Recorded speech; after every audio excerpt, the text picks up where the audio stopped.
All right, so we have a very special guest name. His name is Dylan Miracle. He's based out of Central Valley of California, and awesome dude, stud.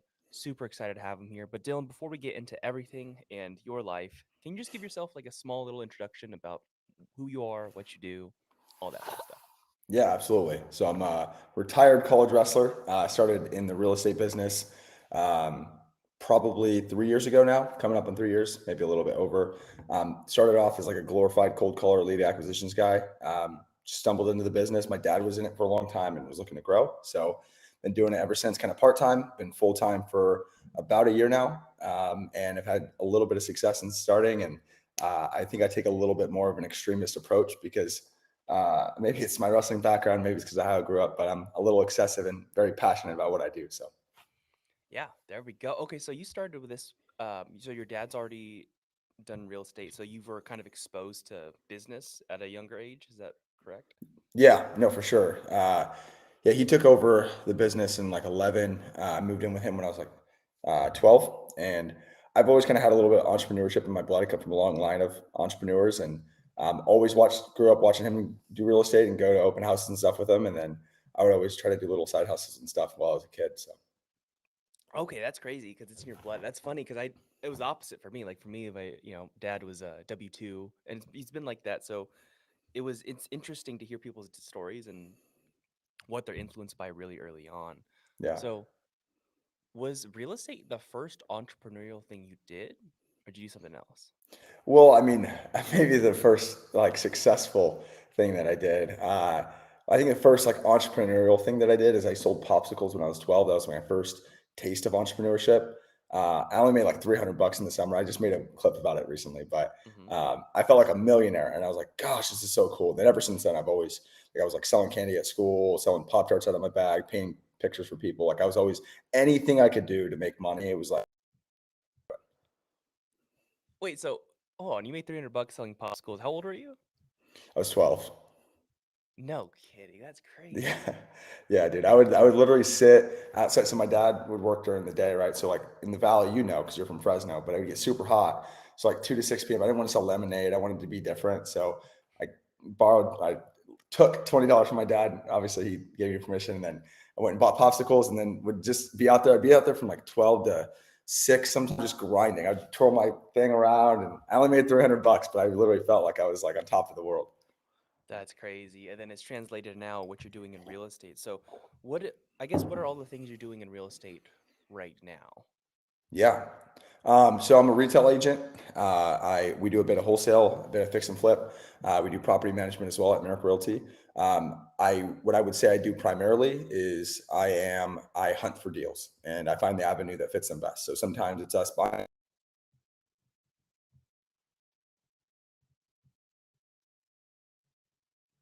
what the problems are. So that's what I say I do. But anything to do with real estate, that's pretty much where I'm at. Sweet, man. No, I love that. I love that. And you said you've been doing this full time for about a year now. Yeah, Ah, that's awesome. Those are the fun stages, and then you learn a lot, man. So, yeah. what I want to know actually is because I've gotten to know you a bit. You're a hard worker. You grind. You do what needs to be done. Where did that come from? Like, were you always like that? Is that how you grew up? How your parents raised you? Like, why are you like that? That's a good question. Um, Yeah, man. I mean, I'm sure it's a multitude of things, right? I think it's a little bit of nature. I think it's a little bit of nurture. When I was a kid, I didn't really grow up in the best environment, so I kind of always had to. Before I moved in with my dad, I was like an adult at a young age. Like I had to kind of call uh, my grandpa to bring us food because my mom wouldn't be awake, and I wasn't tall enough to reach a payphone, so I had my brother hop on my back to uh, call my grandpa, and he was 3, so I'd like tell him how to dial the number. So I think I've kind of just always been. I've resourceful, I'd figure it out. And so I think at a young age, I kind of learned to um, eat what I kill kind of thing and was always responsible for myself. And then when I moved to California, I had never been introduced to goals before. And so my dad is a very excessive person, much like myself. And he was like, you need to have a goal. I didn't know what it was. And then he's like, well, what's a goal? I was like, I want a 6 pack. I don't know. And so I got a 6 pack at the end of the summer and I was like, holy shit, like this is sick. Like I can say what I want and then go get it. And so I just kind of took that and ran with it, man. And he was a great mentor for me. He was super super hard on me, but I think pressure makes diamonds sometimes. And I don't think I'm a diamond, but I think that it really I was brought up in the right environment for myself, I think it served me well.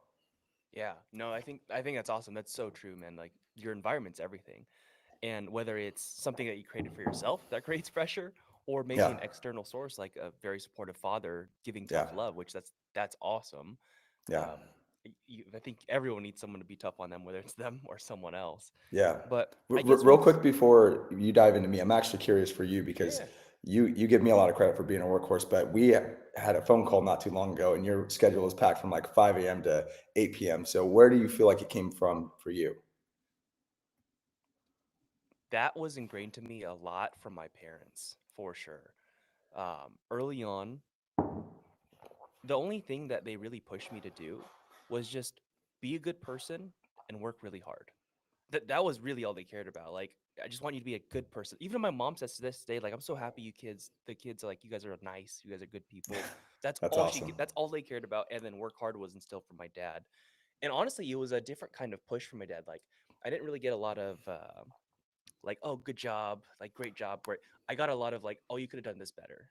Like Same, in dude. in this game, like you could have done Yeah. this, or like it was that. Hmm. So I was always trying to improve. And I never Yeah. understood why until I grew up, and I was like, yeah, that's I think that's what we need as men from our Yeah. dad. I So agree, dude. it was that, and then I slowly got reinforced from just like working hard. I'm like, oh, like I started to be good at school, good at the sports, because I just worked really hard and harder than everyone else, and it just got reinforced over and over again. So that's probably for me what it That's was. awesome, man. I think that's so special, dude. It's like, because it really does take a special kind of person to just lock in for as long as, someone like yourself, or maybe in some cases like myself, but I'm also very interested to hear how people kind of grow up with it. So that's really cool. Yeah, yeah. And then my schedule did change, but it's the same thing. It just shifted to a 2.5 hours later. That's awesome. But okay. So for you, what I'm really curious about is because you have a wrestling background. I never did wrestling, but a lot of the wrestlers that I knew, they were crazy. Like Yeah. the amount of weight they'd lose, and they would just sweat and just chew gum, and like, dude, it seemed hard. And even recently, I like the last 30 days, I'm down 18 pounds. I got too fat, and so I was on a very strict 1,000 calories a day, Yeah. 10K steps a day, 10 minutes of resistance every day. Well, that wasn't the focus. The focus was lose the weight. And Yeah. I lost 18 pounds in 30 days, and I was like, this is nothing compared to what I know the wrestlers did. So Yeah. Yeah. how hard was that to you, and like how long did you wrestle for? Because I think that's a big part of probably your personality, I'm assuming. Yeah, for sure, for sure. Yeah, and you get a couple of drinks in me too. I'm going to be single legging everyone around me, but um, yeah, dude, I tried to. I was always like an athletic kid. I was always just like roughhousing and wanting to play. Always, it's just I've never been like the most talented, but I was always just I love to compete. It's just how I've always been. And tried baseball. I was probably MVP of least amount of balls caught and balls hit. So was not very good there. Tried karate. I was tired of punching the air. I wanted to punch people. Like there was just a lot of sports I tried, and I just wasn't very good or had really much interest in any of them. And then Mhm. stumbled upon wrestling when I was 10, dude, and I immediately like was just loved it. And because it was individual, I could like get all my energy out, and it was something I could control. I didn't feel like I was subject to a team, and I could control the outcome. And even before I knew what goals were, man, it was just like it was so fun for me to like just go out there and ball out. And so yeah, it started when I was 10, and then I was okay. And then when I came to California and moved in with my dad, that's really when it was a jet fuel for me because he was so hard on me because he's always like been a huge believer in me. But like you talk about the praise thing, like with your dad, dude, like there was very like small amounts, especially when I was younger, like where I was like, yeah, I'm proud of you, but it was like very spaced out, and I'm very words of affirmation. So I was always trying to make him proud. And he was like, you could have done better, could have done better. So that was really freaking good for me, man. So, and then I would just do I literally did 2 days from like seventh grade, literally until college. I did 2 days every day for like 10 years, dude. That's two So workouts slash two practices. That's what you mean? yeah, yeah. So Yeah. like I would always hit like CrossFit, and then I would like do wrestling practice, and sometimes I even have a third workout in the day. Dude, I just grinded, and I did that like all the way through middle school, all the way through high school, and then in college you're practicing 6 days a week. So um, yeah, that's kind of the story with like how I kind of get into the sport. But yeah, I would definitely say that's definitely a huge part of my personality, dude. Especially when I got to college, it humbled me a ton. Yeah. What was the hardest part about that? Like in all your career, whether it's from seventh grade or to college, hardest part of your wrestling career, is there a moment that you're like, this sucks, this is horrible? Like, I'm kind of curious to see how you navigated that. Yeah. I think there was probably two of the most pivotal moments for me, at least in like the hardest was my junior year. So I was always I qualified for state every single year of high school. And um, I could not cross the threshold to actually place, but I was, in my opinion, I was good enough to place, especially at least my sophomore year I was. And then I didn't believe in myself, dude. So I go out in the matches, I lose 1-0 to a kid that I could have beat. And then, then my tournament's over a couple matches later. And then the next year, my junior year, when I really felt like I was beating kids that were placing and I was having a really standout year, get to state, dude, and it crumbled, man. I wrestled a kid and I won and then I lost. And so then I lost to a kid I beat earlier. So I was such a head case. And so I think that was probably the hardest moment my junior year when I didn't place because I knew I should have.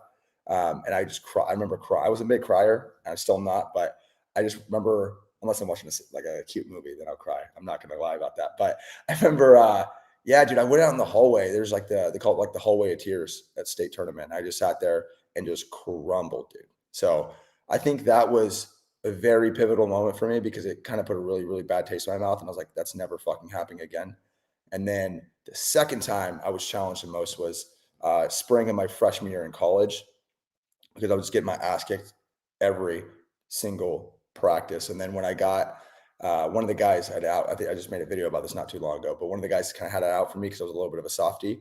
And he just one practice just wiped the floor, like dude, just wiped the floor with me and literally tried killing me. He was like, my shirt was we were wearing dry fit shirts. He was waterboarding me, pulling my shirt over my mouth and like slamming me in the thing. And I was like near tears. But I'll tell you what, man, after I didn't talk to anyone for 12 hours, I mute. And then the next day, I came back. I came back a man. I was a boy going into that workout. I came out a man. Like that was probably the most pivotal moment. So, uh, yeah, those have now served me very well. So those are probably the toughest things I've gone through. Gotcha. I'm kind of curious. So, about the first scenario with you Yeah. lost that big match. Hmm. That's what you call it, right? A match. But Yeah. Yeah. Well, in this yeah, case, it was a tournament, but yeah. You're okay, on the you right lost track. the big tournament, lost the big Yeah. match, and you crumbled. But what did it look like the next year after that? Were you still wrestling at the next year or Yeah. Yeah. So I was a okay? junior that year. And then, So dude, what yeah, happened the next year? dude, I just realized I had no more chances, man. I was like, this is it, and I knew what I was capable of. And then I literally went from beating quality kids by a point or two to being in matches to I was killing everybody, dude. I was like, I ended up placing fifth at state. I actually was in blood rounds going into, so blood rounds was like the match. If you lose that match, you're out of the tournament. But if you win that match, you place. And so there was just no way I was not winning that. Like I knew I was the guy. I knew it was my year. And then I went from placing at state to placing at nationals to taking top 12 at another national tournament and just really, really just accelerated my growth. And if I wouldn't have done what I done, I would have never wrestled in college. At least I wouldn't have wrestled at Cal Poly because that was what really put me on the map because I was a late bloomer. So I think for me, dude, it just made me realize that you don't have anything else to lose and there's no point in being conservative. And so go out there and compete and have fun. Okay, and then how much of that drive following year when you started to crush it, how much of that drive came from actually just like being pissed and not wanting to go back to that feeling again versus, oh, the end goal that you're go chasing? Yeah. Um, I think the beginning of the season, it was all about being pissed and just having that sour taste in my mouth. And then once I realized kind of what I was capable of, and I kind of saw the gap I was spreading on a lot of people, it then became really fun for me. And I took, I guess, the my focus less on the outcome of the match. And I'm more put the focus on just like having fun and having a blast out there and just letting it fly. That's what we say in wrestling, like just let it fly. And so I was trying new moves, I was doing fancy shit and like just having fun out there. And I think that's what really changed for me is once I first it was being so angry, and then when I started spreading the gap, it was like, oh, this is fun. Like this is why we do what we do. So yeah, it was definitely an accelerator for sure. I think it's fascinating actually is the things that I noticed from that is when you went through the hard times, you came back even stronger and more Yeah. motivated than ever, and you started to have fun because you became good at it. And I think it's funny because I hear a lot of people in business are trying to get into business. They're like, "Oh, I'm trying to find let's find my passion." And I used to not have an opinion about that, but now I do. Now I'm very pretty strongly opinionated on. I think the passion comes from being good at something, but you don't Yeah. become good at something until you grind at it. That's a good Uh, point, dude. yeah, because I told myself, yeah, I'm passionate about real estate at the beginning, but I don't think I only said that once I bought the first house and it was making money. I was like, yeah, this is awesome. Uh, and it's like anything in life. When fitness, like once I became good at it and started to lean out, body build, and I was like, oh, this is Yeah. fun. But it was Yeah. never Yeah. fun when you didn't see the results. So 100%. that's That's why a I thought good it was point. fascinating to hear your story. Yeah. Well, one thing I want to extend on that too, Justin, like one thing I've been thinking a lot about is once like you said, like once you start to see the results and if you can really like let go of the outcome, and what I mean, dude, it's so cliche. It's like focus on the process, don't focus on the outcome. Like everyone says this, but I don't think we really unpack it. I didn't unpack it at least, so maybe I'm not speaking on behalf of everyone. But I think what it really means, dude, it's like once you really let go of the outcome. So in this case, right, let's talk about real estate. Real estate can be fun because you can make money. But I think if you take the focus on like push the money making money thing aside and then you focus on the skills and the progress and the reps that you're doing, that's when it becomes actually really fucking fun because then you're like, okay, that line didn't work. Let me try this line. And then that line works. And then you're like, oh shit. And then you do it again and you get better at it. And then now you're like, it's exciting because you really are focusing on the process and who you're becoming along the way. And when you do that, at least in my opinion, I'm bullish on this, but if you do that time and time again and you get those skills and you keep getting those skills and you become very good, the money's going to come no matter what. And whether it's in 5 years or 10 years, it will come and it will come big. Yeah, the and I agree with that.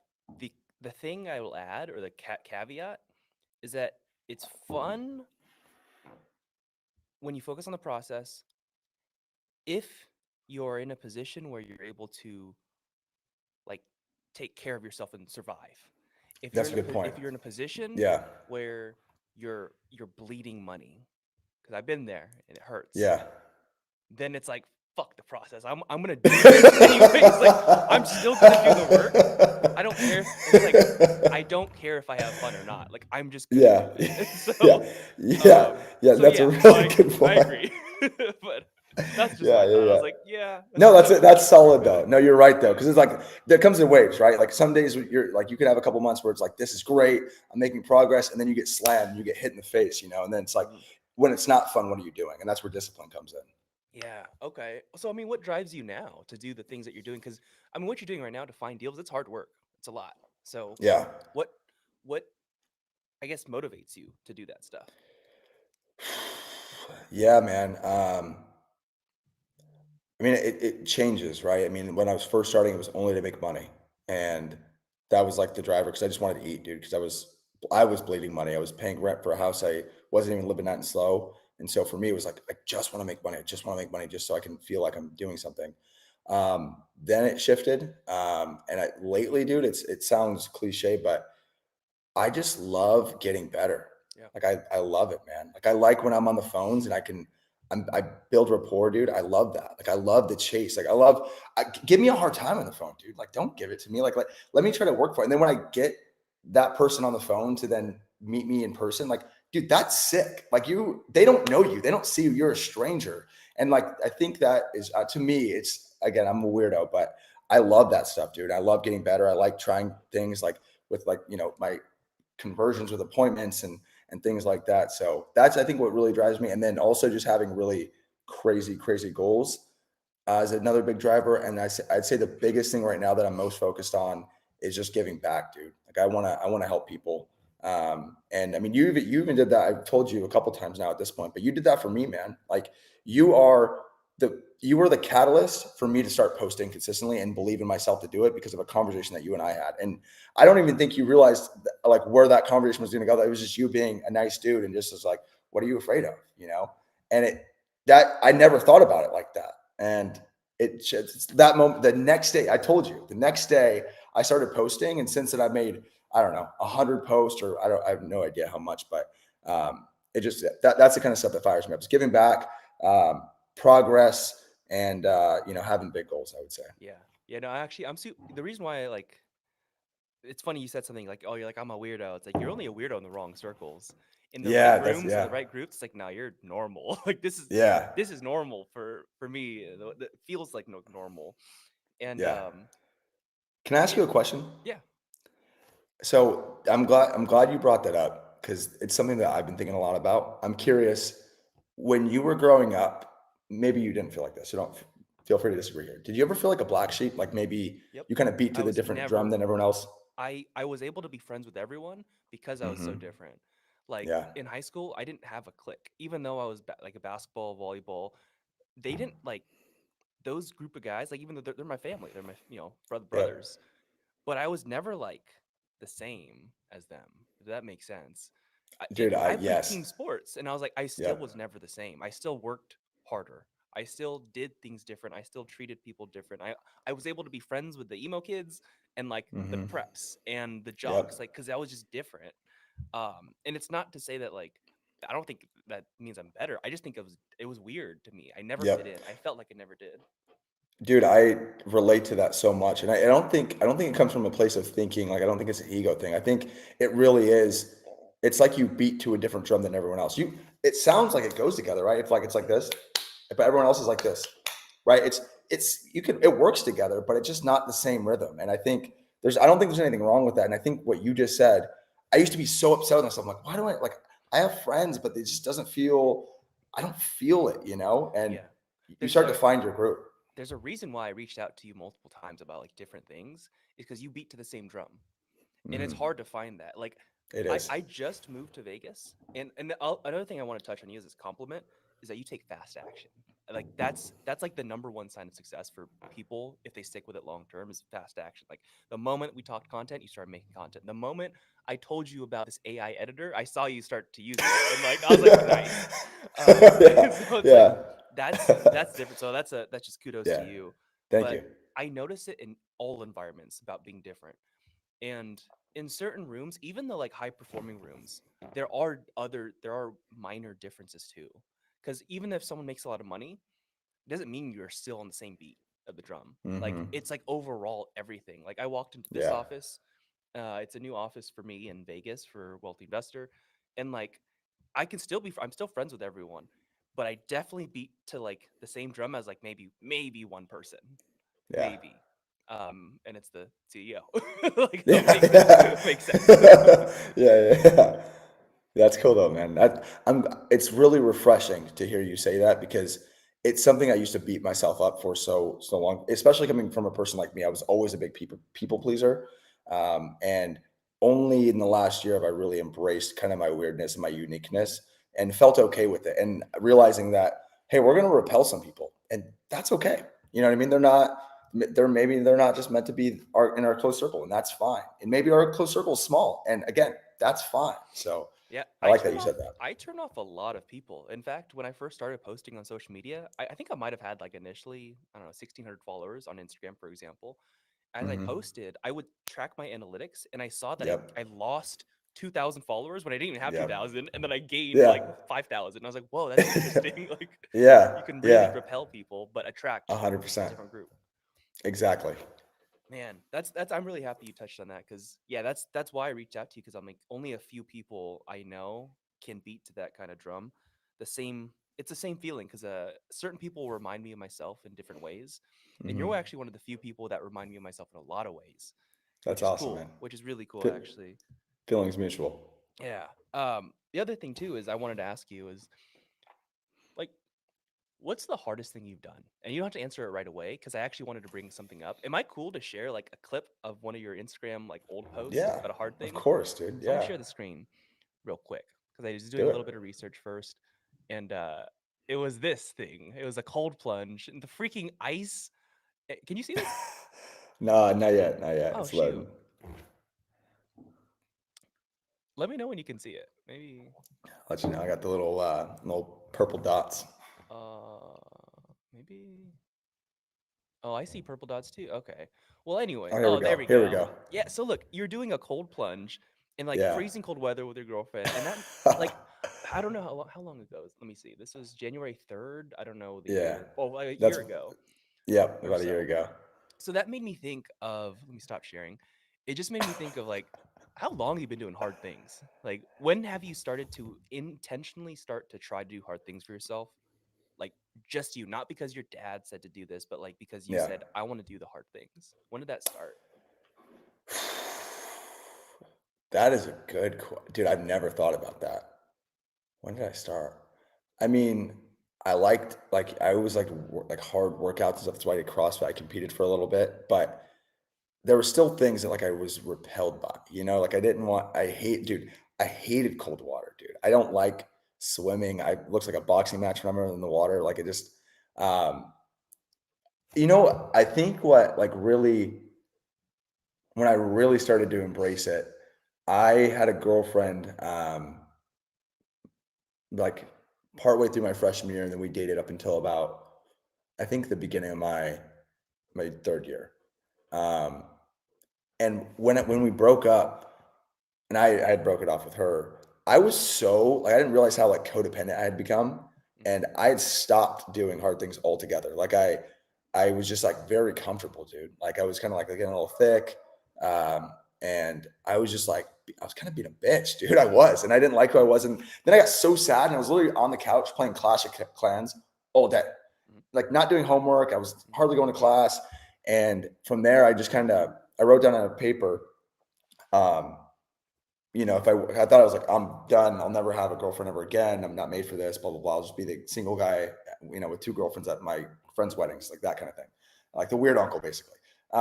Anyways, um, I remember writing on a paper, I was like, if I were to date again, who would I want? Like, what kind of girl would that look like? And I wrote it down. And then I asked myself a follow-up question. I was like, am I that kind of person that would attract a girl like that? And dude, I was playing Clash of Clans. Like, of course I wasn't. So, that dude, I just started saying yes to everything, dude. Like then I swam to like the buoy, like in the middle of the winter in Pismo. So I like swam the buoy and back. I'm not a good swimmer. I just did it because my buddies did it in wetsuits. I did it in nothing. Like I just stupid stuff. And like I was going on hikes at midnight just because I was just saying yes to everything. I did a stand-up comedy thing just because it scared me. And I was like, let's do it. So I just started saying yes to life, dude. And anything that sounded remotely scary to me, I was like, I'm fucking that's growth. And I just wanted to grow. And I was so tired of who I was becoming. So I think that was really the catalyst for me because up until that point, I wouldn't do cold plunges. Like we had like an ice plunge for the wrestling team. I would never, I tried it one time. I was like, I'm never doing this in my life again. And dude, that was a catalyst for me. I think it really was. That's so interesting. I think that's fascinating, man. Because it's I guess for me, it only intentionally started happening after high school when I was starting college and starting to get into bodybuilding. And I realized like, whoa, like I grow when I do the hard stuff for my body. So I'm like, what if I do Hmm. other uncomfortable stuff? It's kind of similar to you. I would just do random things like just because of like I want to do hard stuff, and I'd Yeah. be like random runs like super late in the night, late and random Just things like that made me psycho shit. uncomfortable, even Yeah. like the not psycho but the uncomfortable stuff Yeah. like going Yeah. to a Yeah. Zumba class, and I was like stuff that Yeah. terrified me. I just Yeah, do it. yeah, yeah. And That's cool, dude. That's yeah, cool, man. that's so funny. But okay, what's the hardest thing you've done then in maybe business? Let's talk business then. Yeah, if it's business, wow, hardest thing, dude, probably staying consistent, man. Like Mm. I was really challenged last year. I was working at a company called Marks and Millichap, and I worked there because I wanted to become an like apartment, you know, retailer or apartment agent or whatever. And I worked for this guy, and I thought I had different expectations going into it. I thought I was gonna be getting a certain kind of mentorship, and I wasn't. I was just banging out calls. I had no money, and I did this for 8 months. And I was a college wrestler, so I didn't. That was like what I was doing full time. And you're only in apartment sales take way longer to sell than residential. So I was like, you know, credit card, credit card, credit card, credit card, and then I was living in Slow, but I was actually living in Fresno. But I was paying rent for a house in Slow. So then I was like paying money. And then I was just like, dude, I was like going broke quick. And in September, I had spent my last money. I had $300 left in my bank account, or 700. I had 700. My credit card took it out completely. I didn't realize rent was due that day. And thank God I had like $550 left in my cash in my house in Slow. I was like, I told my roommate, I was like, dude, just take my cash. Can you pay for my rent? And then you keep my cash. And he's like, sure. And then from there, I was like, that until about January when I closed my first wholesale deal was very, very hard on my mind, dude. I was like, do I want to stay with Marcus and Millichap? I didn't want to. I started working again with my dad, so I had to swallow my pride. And it was, dude, it was wrestling sessions just to like pay for rent and pay for food, and then like try to just get out of this hole I dug myself into. So that was the hardest part, and underlying all of that, it was doing the actions despite me being like feeling like I was fucking getting smothered. You know what I mean? I was just like panicking all the time, and I wasn't even in that much of debt, but I just never been in that position. I felt so silly because I'm this driven dude. And I'm like, how did I end up here? I just Yep. wasted 8 months. It felt like I wasted 8 months. So, anyways, that's kind of I'd say the thing that was the most hard for me. Yeah. No, it's at the dude, at the beginning it's just hard to balance everything. Did I get disconnected from your headphones? Yes, let me connect again. I got a freaking phone call. Let You're me put my good. phone on work mode.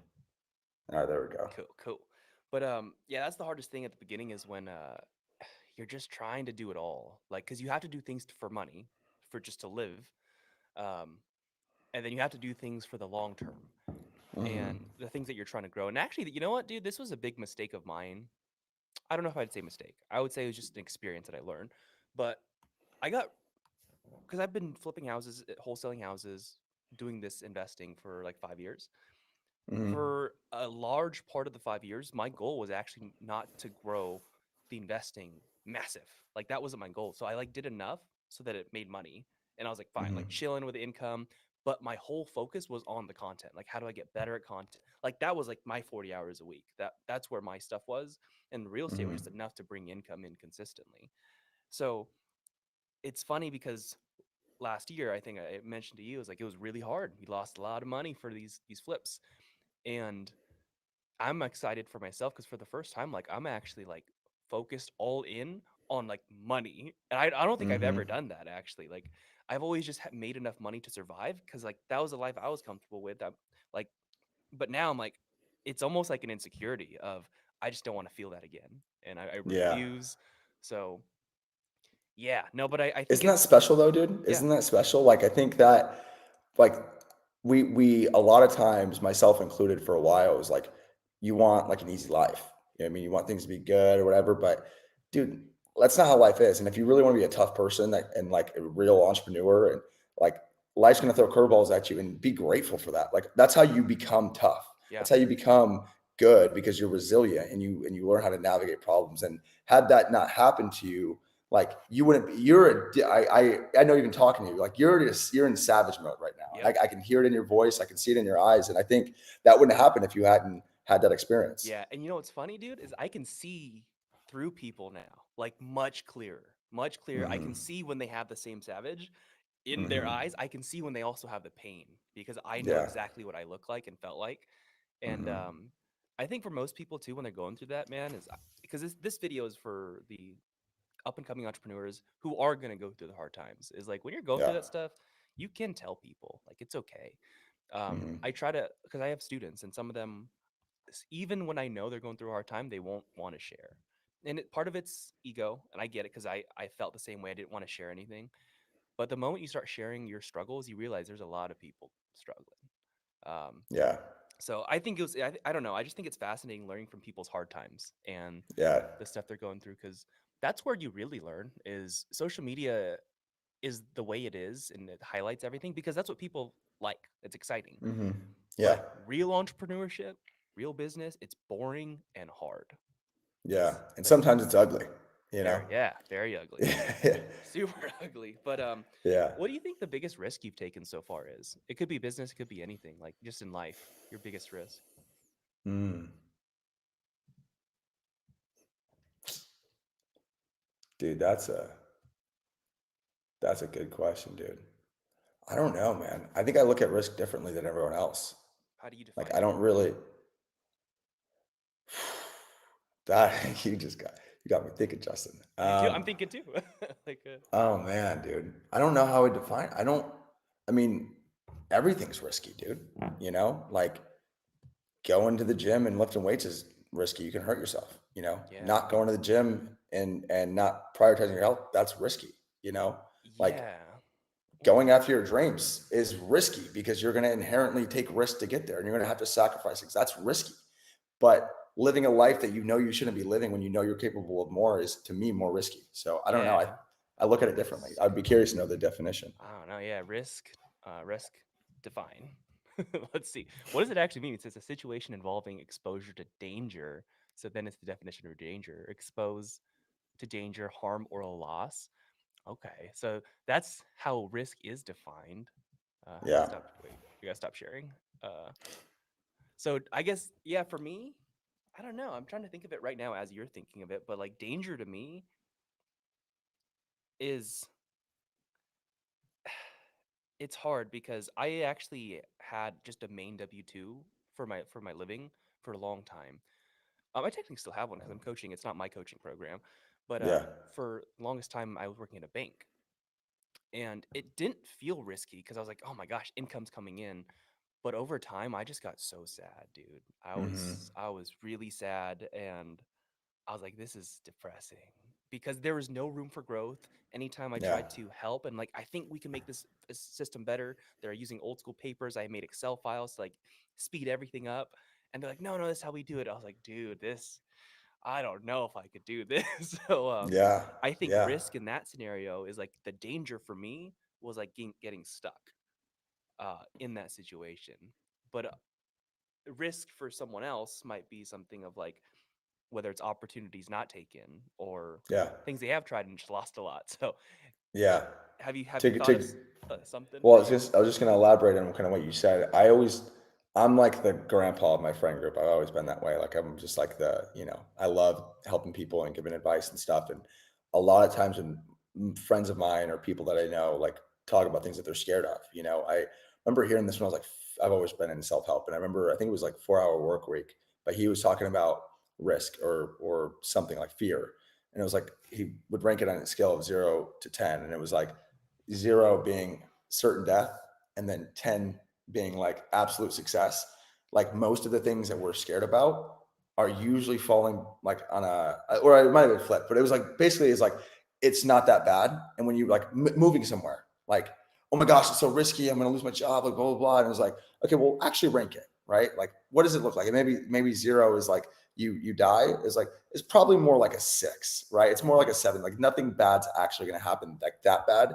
So I think so, that's something that I've always internalized since I was a kid. So I just look at it differently, dude. I'm like, is it certain death? Like, is it like, as an example, me doing stand up comedy, the absolute worst that can happen? I always like to ask, what's the worst that can happen? The worst that happens is my ego's hurt. Hmm. No one laughs. People think, whatever. But the way I work, there's going to be opportunity in this for me to learn about myself, to challenge myself, to look at it. So I don't look at it as a risk, dude. I'm just like, this is an opportunity to grow. And if worst case scenario, it's still a win. Yeah, So I don't know. interesting. As you're doing that, I'm like actually looking up statistics of different things of risk because when you said death, it actually made me think of like I was trying to think what is actually the riskiest things I do every day, and I was like, it's probably driving. Like Yeah, actually, so dude. I was like, why am I not afraid of driving? I should be. And the Yeah. reason why I thought of that, I've been following this dude recently. You might have heard of him, Brian Johnson. But this The is name sounds familiar. it's like a this health guy, but he's like pushing the boundaries of what human life will be capable of. So he's trying to live for a long, long time, and he's basically doing all the golden standard practices of ensuring that he's living a long time. So like when they test all of his blood and everything, like he's like 40 something. Everything is pretty much that of an 18-year-old. Like all the Damn. statistics. And I was like, holy crap. And he talked about like the riskiest things he was doing, and it was driving. I was like, whoa. Like Yeah. I guess that's true. So I don't know. I think people will think of risk differently. Is there anything that you've done though where you made a big leap of faith that either paid off or you're not sure if it's going to pay off yet, or it's just time? You got to give the time. Um, hmm.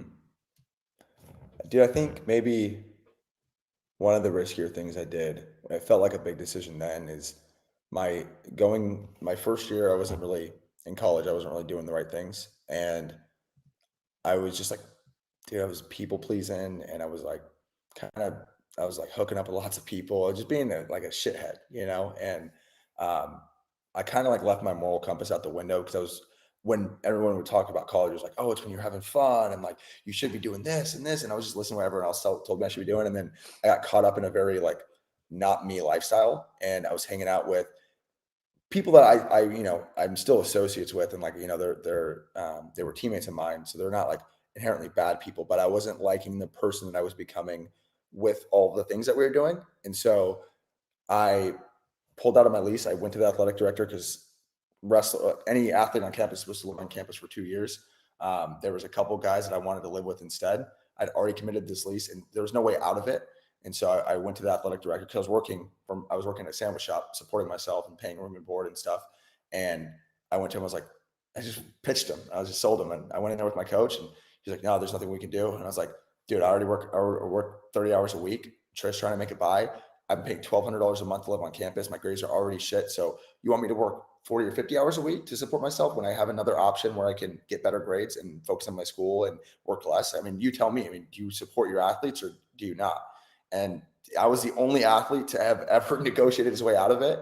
And I literally slept on the couch for $400 a month for 4 months. And then I upgraded to the loft, but the loft was like storage. So like I had this mattress topper that I literally slept on for 2 years and just paid $400 to live there with in an apartment with 2 bedrooms and 5 dudes. And I think at the time it felt like a very risky move, but it ended up being one of the best things for me because two of my friends are married now, dude. And I started like trying to be, I was still not perfect, but I started caring about like long-term relationships. I didn't really have a whole lot of example of that. And my roommates were great examples of that.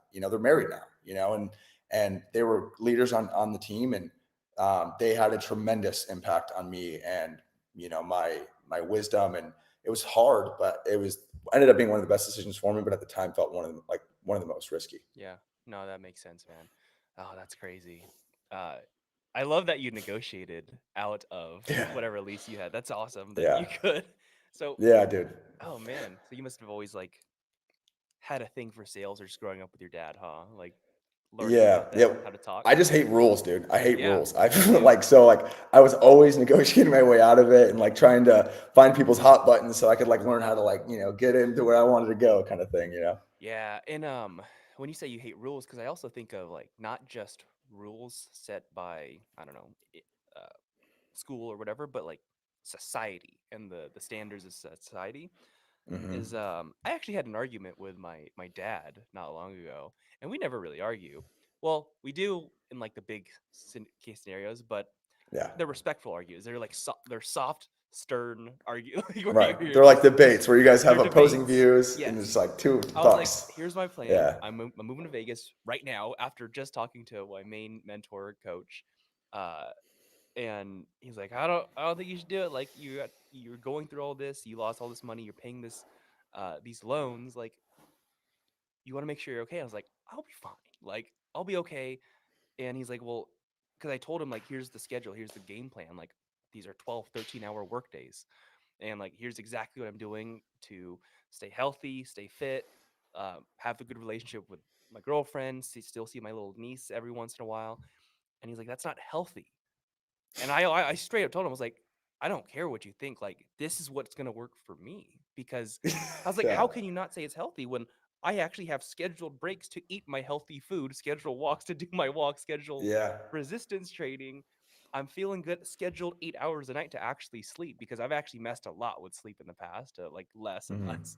And I function pretty good with decent sleep. So Yeah. Yeah. Same. I think a lot of people will sway you and try to like the moment you start to be different than someone, they just try to pull you back in. And you're like, no, like Hmm. it's not okay. It's like, no, it is okay. It's okay to be Yeah. whoever the heck you want to be. Um, and I don't That's a even, good point, dude. yeah, I think I used to get upset about it, but I think it's well intentioned most of the time. I think that people want the best for you, and usually that's the path of least resistance, right? It's the safest option. So, especially when it comes to family, right. everyone wants this version of you that's like they know because they want to coddle you and make sure that you're okay.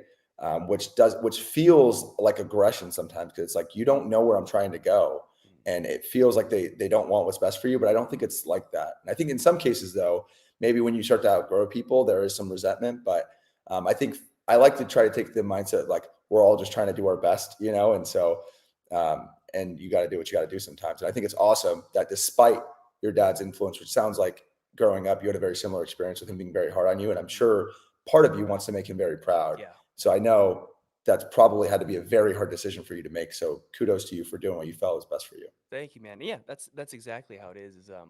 Yeah, people have good intentions, and for the most part, I'd say, and Yeah. usually they just like everyone thinks from one from their frame, their perspective, because Hmm. no one knows anything different. If I think from one frame, like I don't know anything different unless someone shares something that can expand it, and we all look at life in our own lens. So that's why I think it's kind of fascinating. But I'm super happy I've had you here, man. Like I want to actually end this with just something that you think you really want to share. One message for the aspiring new business owner slash entrepreneur. What do you think your takeaway message that you want to share is? Hmm. Um, I think I think sometimes we want to we want to have it all figured out before we start. And I think that it's scary. I think sometimes we don't believe in ourselves. I think the thing that I'm constantly being reinforced by is the fact that action precedes everything else. So if you don't have the skill, you don't have the confidence, that's okay. And if you get the reps in and you focus less on the outcome of where you're going and you focus more on just getting better at the activities that will get you to where you need to go, I think the more you do that, the more you develop the skill.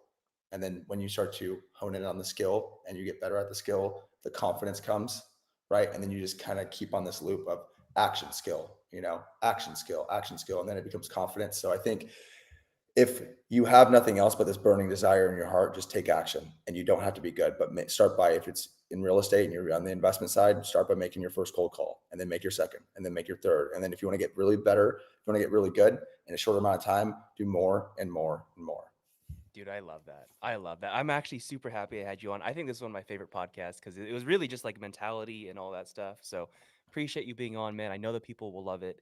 If someone wants to reach out to you and they're like, dude, I love this guy, where can they reach out to you? Yeah. Well, first and foremost, dude, I appreciate you uh, being here, dude, and providing this platform for me to come on. It's been a freaking awesome time. There's not very many people in the world that I feel like be on a similar drum to me, and I really do feel like you're one of those people for me. So I appreciate you having me.